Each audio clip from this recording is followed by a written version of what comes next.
Hello and welcome to another Unmatched Style podcast. I'm here at Converge SC 2011 with Christian Heilmann, Chris Heilmann from Mozilla. Hey. Hi. Thanks for being here. Good fun. I wanted to ask you, you went from Yahoo Developer Network to Mozilla. Yeah. What happened? What did you do that for? I've always been a friend of Mozilla, and it seemed like a very natural thing to do because everything I do I release for free. All my presentations are Creative Commons, all my code is on GitHub as BSD license, so I always like the sharing thing.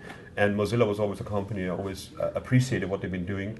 Like they, in the first browser wars, they stood up against the big corporates, and they actually showed that you, as a non-for-profit, can release a really good product.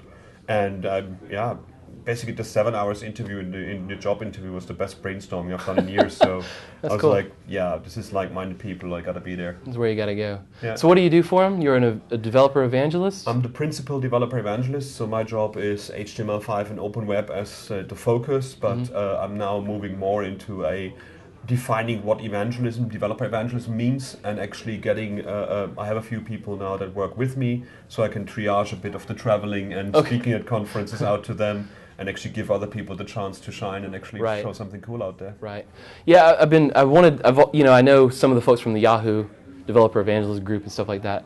You just talked a little bit about it, but what is that? I mean, what do you guys, what's your role for Mozilla specifically? Yeah, I mean, it's like my job is to basically keep the web open and keep open technologies interesting for developers. There's always the siren song of like, oh, just build things for the iPhone and make lots of money immediately. Yeah. Or like be like a Silverlight developer because that's the future of the internet.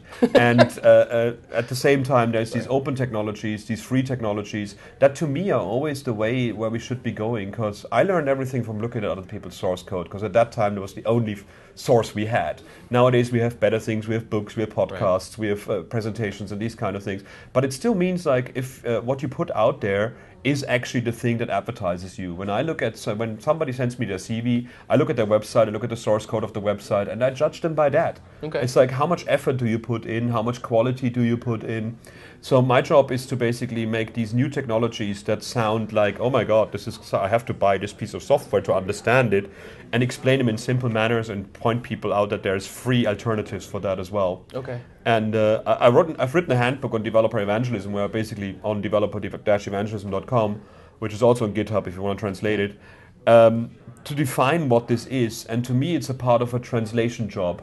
It's like there's very technical people that can explain to each other what they're doing in technical terms, but other people's eyes glaze over when they talk to them.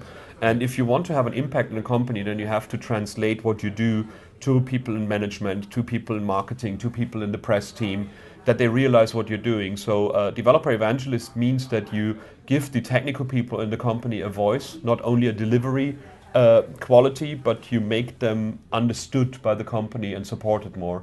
We always think like we write great code and everybody will think we're awesome and support us, but for a lot of people, like, they really don't care. They're like, there's somebody building the website. What that is, we don't know, and we probably can replace him in 2 days.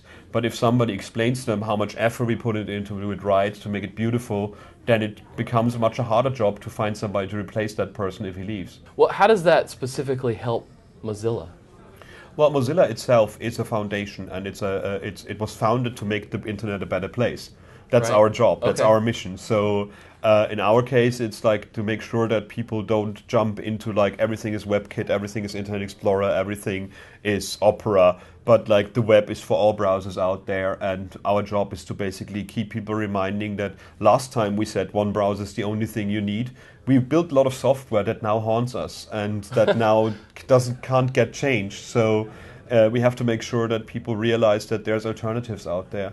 And Mozilla itself is basically, that's our mission. We just want to keep the web open because that is its power. I mean, it grew faster than any other media, and there's no end in sight, and that's what I love about it. Right.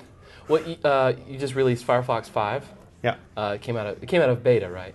It's everything comes out of beta. How does what you do sort of tie into, say, a release like Firefox 5? What I do is I basically talk with the Firefox team, what they're actually supporting in the next thing. We look at what other browsers do or what other technologies in the standards emerge, and talk to the team and say, like, can we support this? Do we want to support it? Do we want to wait until it's bulletproof before we support it?